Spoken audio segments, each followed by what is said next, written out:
If you're new to Adobe Premiere, you might be frustrated to find that you can't just click File and then Save As to save your new video clip as the format of your choice. That is only giving you the option to save the project. To create our new video clip in the format of our choice, click on the File menu, and then select Export. We want to click the Media link, but it's currently grayed out. If you find Media grayed out, click within the Sequence pane to select it so it's surrounded in gold. With it selected, again click File menu, Export, and now select Media. You can also use the keyboard shortcut Ctrl-M. The Export Settings window will open. The left pane of the window shows the video clip to be exported. Just as when working within Adobe Premiere, we can move through the video clip using the timeline under the video.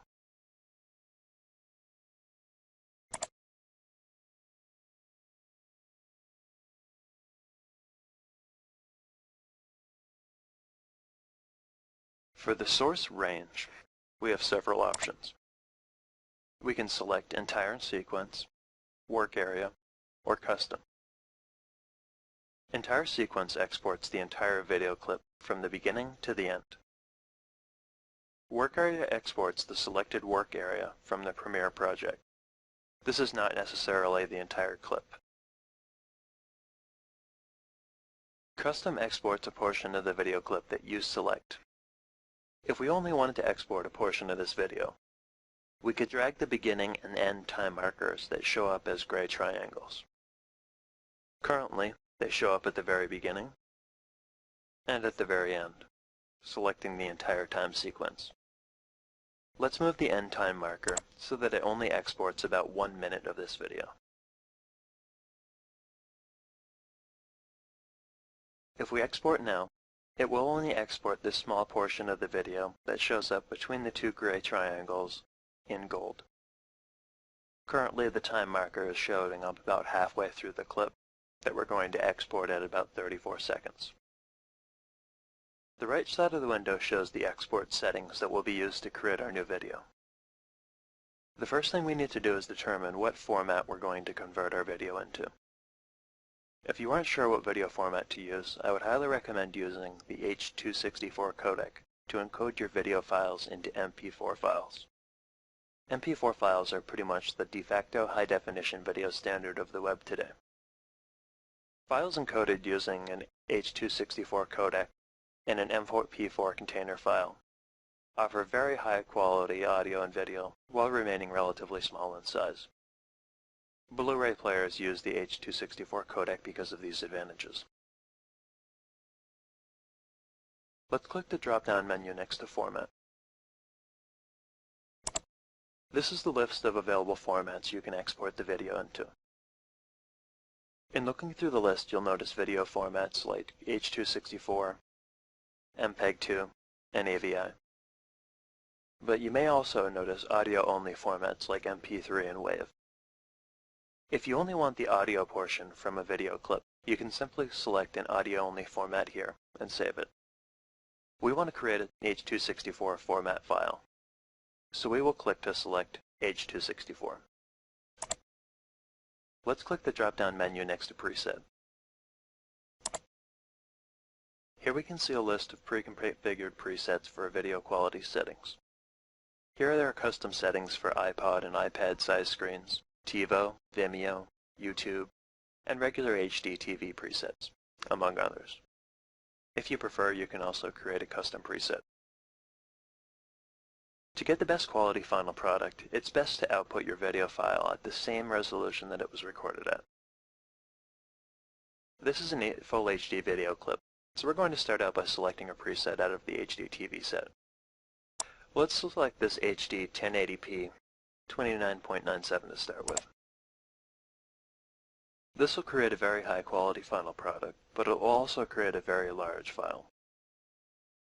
If we look by the estimated file size, this 1 minute that we're going to export here is going to be about 233 megabytes. Now by selecting the preset we did, we chose it to use basic video and audio parameters. Among these, because it's full HD at 1080p, it's using a video resolution, width of 1920 pixels, and a height of 1080 pixels. We also select a video rate of 29.97 frames per second. Now if we scroll down a little bit, we can see the bitrate settings. A higher number makes the quality higher and the size larger. Currently it's set on 32 megabits per second, minimum and a maximum of 40 megabits per second, which is huge. Let's drop this down so that we're not using up unneeded space on our computer. Let's change the target bitrate from the high number that it is now down to 5.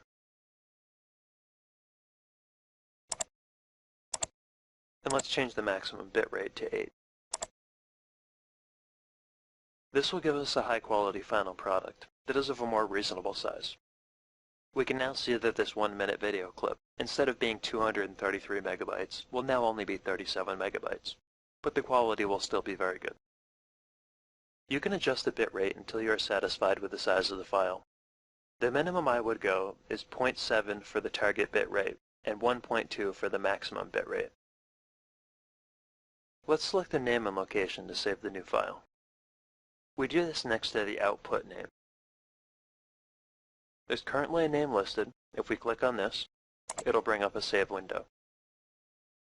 Let's simply select the location. This is just a test. Click the save button.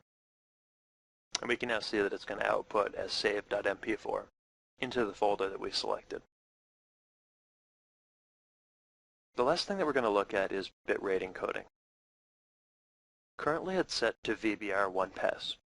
This means it's going to encode the file using a variable bitrate on the fly as it scans it one time or one pass. To increase the quality of the exported video, we can change this to VBR2pass. VBR2pass means that it will encode the video using a variable bitrate, where it scans the file on the first pass, and then uses that data to fine-tune the variability of the bitrate on the second pass. This will make the final video quality better, but will make it take much longer to render. Now that we have everything set up correctly, let's export the video clip. We have two options to export the video. The Export button. This will export the video and render it using Adobe Premiere. This will make Adobe Premiere unusable while the video is exporting. If you click Export, it will immediately begin to export the clip. Then there's the Q button. This will export the job to the Adobe Media Encoder. You need to have Adobe Media Encoder installed for this to work, but it's included with CS6. If you export this to Media Encoder, then you can continue to work with Premiere while the video is exporting to the new format. This is the method that I use. Let's click the Q button.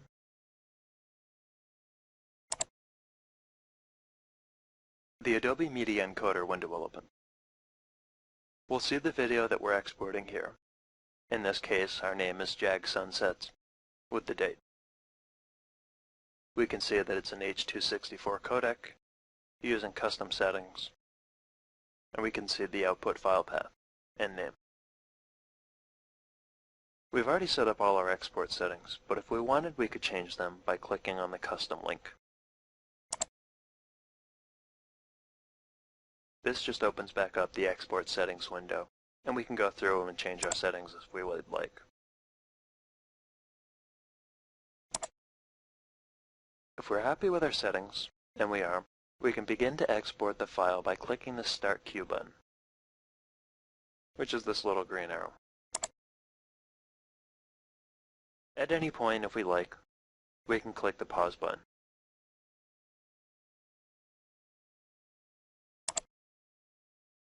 We will see under Current Encode it shows a preview of the video, the processing setup and the elapsed time, and estimated time remaining. We can also see at the bottom a list of the currently set export settings like bitrate, frame rate, and so on. Depending on the speed of your system and the settings that you set for the length of the video, the time it will take to render this will vary. As you can see if you look over in the top right hand corner, I have an 8-core system and all the cores are pretty much maxed out. This is only a 1-minute video clip, and we're keeping it at the same resolution, just lowering the bitrate a bit. And it's expected to take about 6 minutes to do that 30 seconds.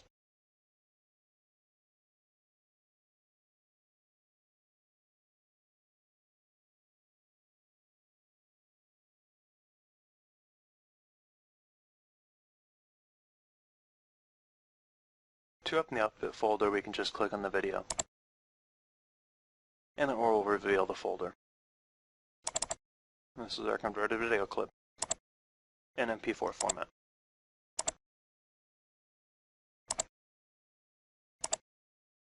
You should now have the necessary information to be able to export a video from Adobe Premiere. CS6.